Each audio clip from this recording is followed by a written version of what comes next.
Assalamualaikum warahmatullahi wabarakatuh. Di sini kami kelompok 2 dari metodologi penelitian kelas L akan menjelaskan mengenai kualitatif data analis. Dan sebelum masuk ke materi, izinkan kami untuk memperkenalkan diri kami terlebih dahulu.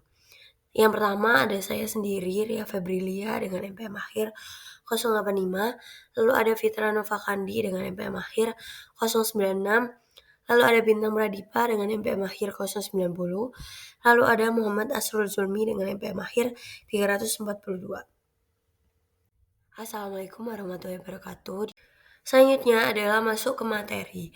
Jadi, 3 langkah utama dalam analisis data kualitatif itu ada, yang pertama adalah data reduction atau reduksi data. Jadi, ini tuh adalah proses memfokuskan, menyederhanakan, dan mengorganisasi data mentah dari wawancara, observasi, dan dokumentasi. Nah, ini tuh dilakukan secara terus-menerus, mulai dari pengumpulan data hingga data hingga akhir penelitian. Termasuk kegiatan seperti mengikhtisarkan data, membuat tema, mengelompokkan pola penting, serta menghapus informasi yang tidak relevan. Lalu yang kedua, ada data display atau penyajian data. Jadi ini tuh menyajikan data dalam bentuk tabel, matriks, bahkan grafik maupun narasi ringkas yang memudahkan peneliti melihat pola dan hubungan. Jadi display ini tuh membantu peneliti untuk memahami apa yang sedang terjadi dan menentukan langkah analisis berikutnya. Lalu, yang ketiga ada conclusion drawing dan verification atau bisa disebut penarikan dan verifikasi kesimpulan. Nah, peneliti itu mulai membuat kesimpulan sementara yang kemudian diverifikasi terus-menerus dengan membandingkan data, mengecek ulang catatan, dan triangulasi. Di akhir, peneliti itu memperoleh kesimpulan akhir yang kredibel dan dapat dipertanggungjawabkan. Selanjutnya adalah mengenai data reduction atau reduksi data. Jadi data reduction itu adalah proses menyaring dan merangkum data mentah agar menjadi informasi yang bermakna. Jadi inti dari reduksi data adalah yang pertama, proses menyederhanakan dan memfokuskan. Nah, dari data yang sangat banyak, peneliti itu memilih hal-hal yang penting. Reduksi data sendiri itu berupa membuat abstraksi data, melakukan coding, membuat kategori, lalu menyusun pola dan tema. Nah, berlangsung sepanjang penelitian. Jadi reduksi ini tuh tidak hanya terjadi di akhir, tapi sejak awal pengumpulan data, saat penulisan catatan lapangan hingga penyusunan laporan. Yang ketiga, itu apa sih bentuk-bentuk reduksi? Jadi beberapa bentuk reduksi data itu ada meringkas atau yang namanya summarize, lalu membuat tema umum atau times, lalu membuat data tidak relevan, atau membuang data tidak relevan. Lalu ada mengordinasi data ke dalam struktur tertentu. Lalu, apa sih tujuan dari reduksi data tersebut? Jadi agar data itu lebih mudah dipahami, dianalisis, dan digunakan untuk mengambil kesimpulan yang akurat.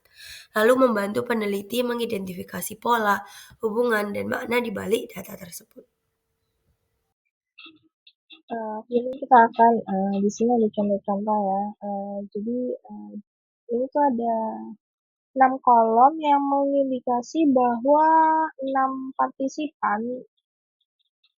Kolom ke-6 itu menunjukkan bahwa biasanya 7 kolom ya. Nah, kalau kolom ke-6 itu menunjukkan bahwa 9 peserta atau partisipan itu mention terdapat pelanggaran kesepakatan harga sebagai satu-satunya penyebab kemarahan mereka, sedangkan terdapat 3 partisipan itu mention bahwa setidaknya salah satu perilaku kritis tambahan pada kolom 7 ya. Nah, jadi di sini pada tabel 16.1 ini pemicu kemarahan dalam konteks konsumsi layanan. Tadi kan terkait kegagalan prosedural ya. Jika pada subkategori ketidakandalan, di sini definisi atau subkategorinya yaitu perusahaan jasa tidak melakukan layanan secara andal. Jumlah perilakunya di sini ada 156, kemudian jika dalam persen itu 17,61, dan jumlah perilaku dalam insiden dalam persen itu 26. Sedangkan jumlah perilaku dalam insiden faktor tunggal itu ada 73, kemudian jumlah perilaku dalam insiden multifaktor itu terdapat 83. Nah, selanjutnya di sini ada janji pengiriman, yakni pada kategori penyedia layanan melakukan tidak menyediakan layanan pada saat ia berjanji akan melakukannya. Nah, jumlah perilakunya di sini ada 104, yang terdiri dari perilaku 11,74, kemudian dalam insiden 17,33, kemudian dalam insiden faktor tunggal terdapat 42, dalam insiden faktor multiple faktor itu ada 62. Nah, contohnya di sini tunggu janji temu dengan dokter gigi, dokter atau penata rambut, atau di pesawat, kereta api, atau taksi. Kemudian di sini ada subkategori penyedia layanan, yakni pada subkategori definisinya itu penyedia layanan melakukan tidak menyediakan layanan yang disepakati. Nah, jumlah perilakunya ada 40, ini dari perilaku ada 4,52, dalam insiden ada 6,67, kemudian dalam insiden faktor tunggal ada 22, dan dalam insiden multiple faktor di sini ada 18. Nah, contohnya di sini tuh apabila klien menerima mobil yang berbeda dari yang telah disepakati dengan layanan sewa mobil perusahaan atau apartemen daripada yang disepakati dengan agen perjalanan, perbaikan sepeda, mekanik sepeda, kemudian mekanik mobil, atau kontraktor bangunan, melakukan pekerjaan berbeda dari yang disepakati atau pekerjaan yang tidak disepakati dengan klien mereka. Nah, kemudian di sini penetapan harga. Ini perjanjian harga rusak.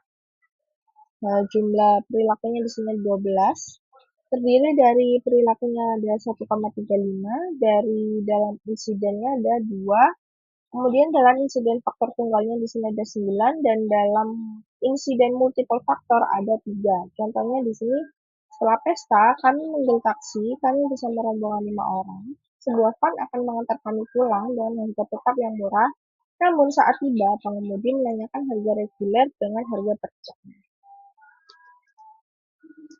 Kemudian ada ketidakstabilan, ketidaksesibilitas, di mana ini subkategorinya pelanggan mengalami kesulitan dalam proses layanan. Jumlah perilakunya ada 47, dalam perilaku ada 5,3, dalam insiden ada 7,83, dalam insiden faktor tunggal ada 17, dan insiden multiple faktor ada 30.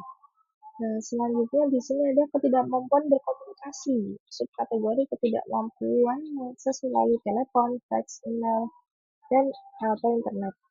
Nah, jumlah perilakunya ada 26, dalam perilaku ada 2,93, dalam insiden ada 4,33. Nah, ini dalam insiden faktor tunggal ada 9, dalam insiden multiple faktor ada 17. Contohnya di sini, selama 3 hari berturut-turut, saya membuat janji temu dengan dokter saya melalui telepon. Nah, tapi telepon itu selalu sibuk. Kemudian ada fisik ketidaksesibilitas elemen layanan. Subkategorinya di sini pelanggan mengalami kesulitan dalam mengakses suatu elemen atau bagian tertentu dari layanan. Nah, ini jumlah perilakunya ada 12, dalam perilaku ada 1,35, dalam insiden ada 2, kemudian dalam insiden faktor tunggal itu ada 4, dan insiden multiple faktor ada 8. Nah, contohnya di sini Counter check-in maskapai penerbangan, mesin ATM supermarket, meja layanan resort liburan, atau pengambilan bagasi di bandara. Kemudian ada fisik ketidaksensibilitas penyedia layanan. Subkategorinya kesulitan akses fisik ke penyedia layanan karena lokasi yang tidak nyaman atau jam operasional yang tidak fleksibel. Nah, jumlah perilakunya ada 9, diantaranya dari dalam perilaku ada 1,02, dalam insiden ada 1,5, kemudian dalam insiden faktor tunggal ada 4, dan insiden multiple faktor ada 5. Contohnya di sini pukul 3 sore pada Sabtu sore dan toko laundry sudah tutup. Jadi tidak fleksibel ya. Kemudian ada kebijakan perusahaan. Nah, subkategorinya di sini ada aturan penyedia layanan dan prosedur penyedia layanan atau pelaksanaan aturan dan prosedur oleh staf layanan dianggap tidak adil. Nah, jumlah perilaku di sini ada 76. Kemudian di antaranya dalam perilaku ada 8,57, dalam insiden ada 12,67, kemudian dalam faktor tunggalnya ada 45 dan multiple faktor ada 31. Kemudian di sini ada aturan dan prosedur. Nah, subkategorinya di sini aturan dan prosedur yang tidak efisien, tidak tepat waktu, dan tidak jelas. Nah, jumlah perilakunya ada 66, kemudian diantaranya itu ada 7,45 dalam perilaku, 11 dalam insiden, kemudian dalam faktor tunggal di sini ada 38, dan multiple faktor itu ada 28. Nah, contohnya di sini itu, di sini ternyata Yayasan Kristik Fibrosis menggunakan prosedur yang tidak adil dalam menugaskan keluarga dengan fibrosis kistik untuk liburan. Misalnya beberapa keluarga diundang berulang kali selama bertahun-tahun meskipun hal ini tidak diperbolehkan. Nah, kita akan membahas gagal interaksi. Yang pertama itu perilaku tidak sopan. Ini subkategorinya penyedia layanan bertindak kasar. Nah, jumlah perilakunya di sini ada 84. Nah, dalam perilaku ada 9,48, dalam insiden ada 14. Kemudian dalam faktor tunggalnya di sini ada 46 dan multiple faktor ada 38. Nah, kemudian ada perilaku menghina, yakni subkategori penyedia layanan bertindak menyinggung, jumlah perilakunya ada 32, diantaranya 3,61 dalam perilaku, 5,33 dalam insiden, dan di sini faktor tunggalnya di sini ada 15 dan multiple faktornya ada 17. Nah, contohnya di sini dokter sedang mengeluarkan cairan dari lutut saya, ini cukup menyakitkan, jadi saya memberitahunya bahwa itu sakit. Nah, ternyata dia langsung menghentikannya meskipun masih ada cairan yang tersisa. Ketika saya bertanya mengapa, dia menghentikan prosedur. Dia menjawab, karena kamu terlalu banyak mengeluh. Itu bukan cara yang tepat untuk memperlakukan orang. Lagi ini kita kan bahas layanan ya. Kemudian di sini tidak menganggap klien dengan serius. Subkategorinya penyedia layanan tidak menganggap serius klien. Nah, jumlah perilakunya ada 28, diantaranya 3,16 ada pada dalam perilaku, kemudian 4,67 dalam insiden, faktor tunggalnya di sini ada 15, multiple faktornya ada 13. Nah, contohnya di sini itu selama beberapa waktu saya mendengar suara aneh saat mengemudikan mobil. Berulang kali mereka bengkel itu mengelak dengan ya sayang dan ya sayang. Akhirnya mereka terpaksa mengganti mesinnya. Kemudian ada ketidakjujuran. Nah, subkategorinya di sini penyedia layanan mencoba mendapatkan uang dengan cara yang tidak pantas. Jumlah perilakunya di sini ada 16, diantaranya 1,81 dalam perilaku, 2,67 dalam insiden, dan faktor tunggalnya di sini ada 10 dan multiple faktornya ada 6. Contohnya di sini setelah kami pergi ke teater, kami naik taksi, sopirnya mengambil rute yang sangat memutar. Saya marah karena ini adalah penipuan yang jelas, karena tentunya tarifnya akan lebih mahal. Kemudian yang terakhir ada diskriminasi. Subkategorinya orang atau kelompok diberlakukan secara tidak adil, biasanya karena prasangka terkait ras, kelompok etnis, kelompok usia, atau jenis kelamin. Nah, jumlah perilakunya di sini 8, diantaranya 0,9 dalam perilaku, 1,33 dalam insiden, 6 dalam faktor tunggal, dan 2-nya dalam multiple faktor. Contohnya di sini saya ditolak masuk ke bar karena saya, meskipun saya berpakaian rapi. Mereka secara harfiah mengatakan bahwa mereka tidak suka dengan orang sejenis saya. Baik, selanjutnya saya akan menjelaskan tentang tema development dan review. Yang pertama ada developing time form codes, yaitu pada tahap ini peneliti memulai menghubungkan berbagai kode yang muncul dari data. Nah, kode-kode ini nanti memiliki pola, kesamaan, atau hubungan tertentu dikelompokkan menjadi tema yang lebih besar. Peneliti uh, memeriksa apakah ada pengulangan, kontradiksi, atau perkembangan dalam data untuk memastikan tema benar-benar mewakili makna yang muncul. Nah, tema ini bisa disederhanakan atau lebih kompleks dan bisa dibangun secara hierarkis dari tema tingkat rendah ke tema tingkat tinggi. Selanjutnya di sini ada reviewing atau review terms, yaitu setelah tema terbentuk, peneliti meninjau ulang apakah tema tersebut benar-benar mencerminkan data. Nah, tema yang terlalu mirip dapat digabung, sementara tema yang tidak didukung bukti yang kuat dapat dihapus. Nah, proses ini memastikan struktur tema menjadi lebih jelas dan solid. Peneliti menyusun tema dalam sebuah kerangka bisa merupakan urutan proses, tingkatan hierarki atau hubungan antar kategori sehingga temuan lebih mudah dipahami. Selanjutnya yaitu interpreting themes, yaitu pada tahap interpretasi, peneliti mencoba memberikan makna yang lebih dalam terhadap tema-tema tersebut. Nah, teori digunakan sebagai lensa untuk memperkaya pemahaman, perspektif konseptual melihat bagaimana lingkungan mempengaruhi data, untuk perspektif naratif menekankan cerita peserta, perspektif sosiologis untuk melihat struktur atau hubungan sosial, sedangkan perspektif psikologis melihat motivasi dan emosi. Dengan demikian, tema tidak hanya mendeskripsikan data, tetapi juga mengungkap makna baiknya. Yaitu selanjutnya yaitu ada relating terms ensuring quality, yaitu yang pertama comparing terms with literature, yaitu pada tahap ini temuan yang diperoleh dibandingkan dengan peneliti sebelumnya. Nah, jika ada kesamaan, nanti hal ini memperkuat kredibilitas hasil. Jika terdapat perbedaan, peneliti dapat menjelaskan penyebab atau konteks yang membuat hasilnya bisa berbeda. Nah, perbandingan ini nanti juga membantu memperbaiki definisi konsep dan dapat menghasilkan teori yang lebih komprehensif. Jadi proses ini merupakan bagian dari kontribusi menuju metasintesis, yaitu integrasi temuan dari berbagai peneliti. Selanjutnya itu ada quality standard in thematic analysis, yaitu kualitas analisis terbaik tematik ditentukan oleh beberapa unsur penting. Transparansi berarti peneliti menjelaskan dengan jelas bagaimana coding dan pembentukannya. Uh, yang kedua, kredibilitas diperoleh jika tema didukung oleh bukti dari data yang nyata. Yang ketiga, trustworthiness, yaitu menekankan pentingnya proses konsisten dan sistematis. Selanjutnya, peneliti perlu menyeimbangkan antara deskripsi data dan interpretasi makna.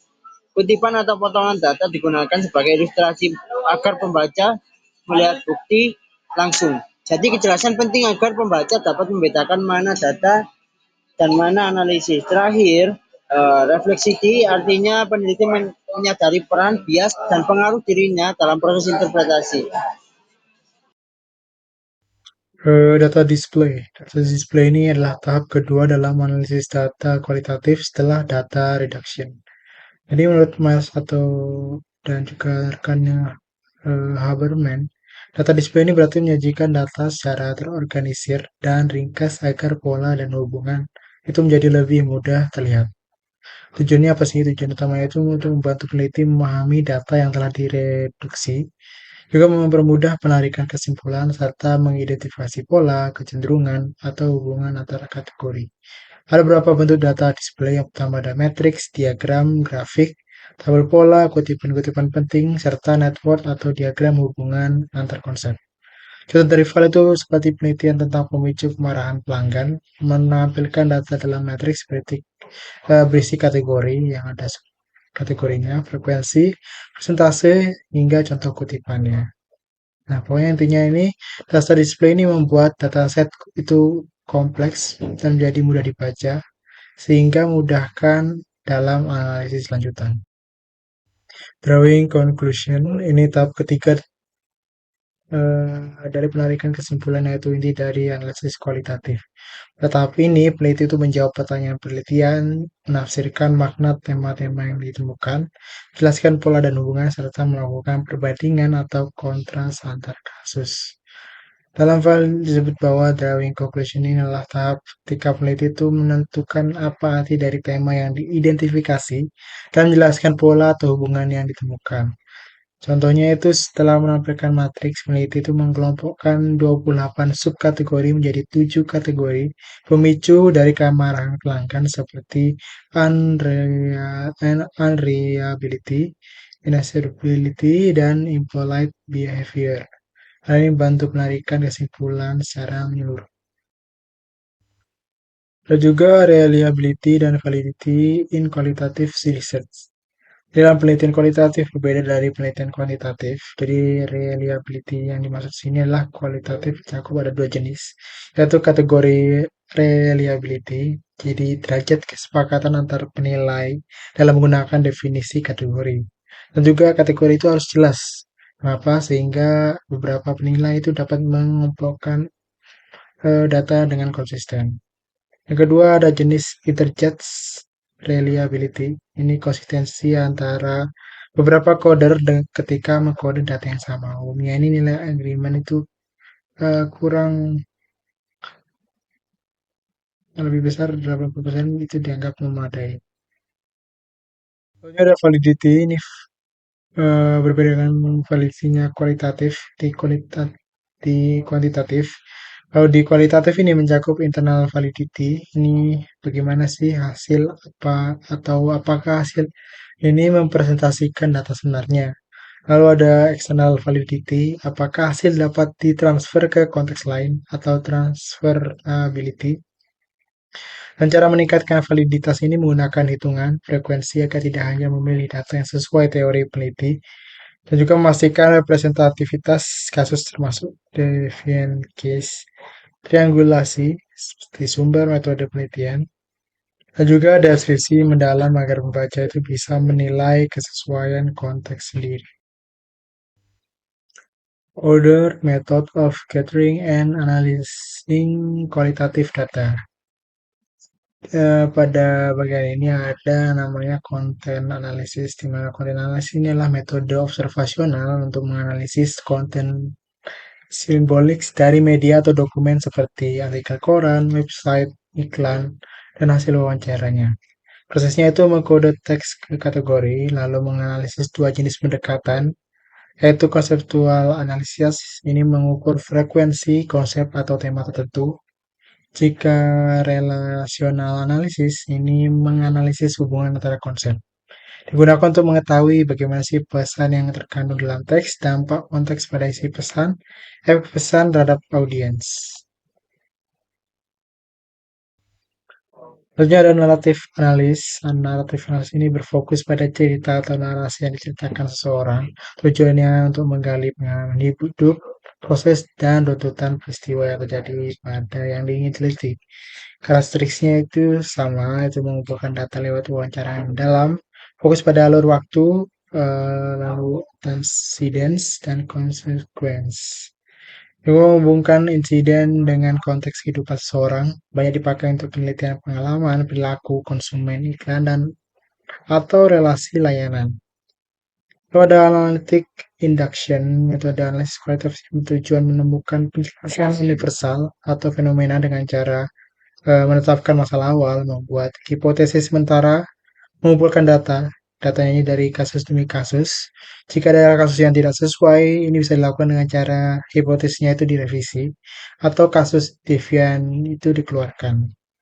Pokoknya ciri utamanya itu bersifat induktif, fleksibel, dan terus menyempurnakan teori sampai tidak ada kasus yang menyimpang. Terus ada yang namanya big data. Big data ini adalah istilah populer yang menggambarkan pertumbuhan data digital yang sangat besar dan cepat. Jadi awalnya itu merujuk pada data yang tidak mampu diproses oleh metode tradisional, namun kini merujuk pada data masif, unstructured, atau semi-structured seperti teks dalam media sosial, gambar, video, atau clickstream. Nah, karakteristiknya big data ini ada yang sebutannya 4V, jadi volume atau jumlah data yang sangat besar, variety, berbagai jenis data, velocity ini kecepatan data diproduksi, dan veracity ini ketidakpastian bias, atau noise dalam data. Jadi mengapa sih penting bagi organisasi? Karena meningkatkan kualitas pengambilan keputusan, memberikan insight bisnis real time, dan juga membuka peluang riset baru di berbagai bidang. Namun organisasi juga menghadapi tantangan. Gimana cara mengolah, menyimpan, memproses, dan menganalisis data secara efektif. Sekian presentasi dari kelompok kami, kurang lebihnya mohon maaf. Wassalamualaikum warahmatullahi wabarakatuh.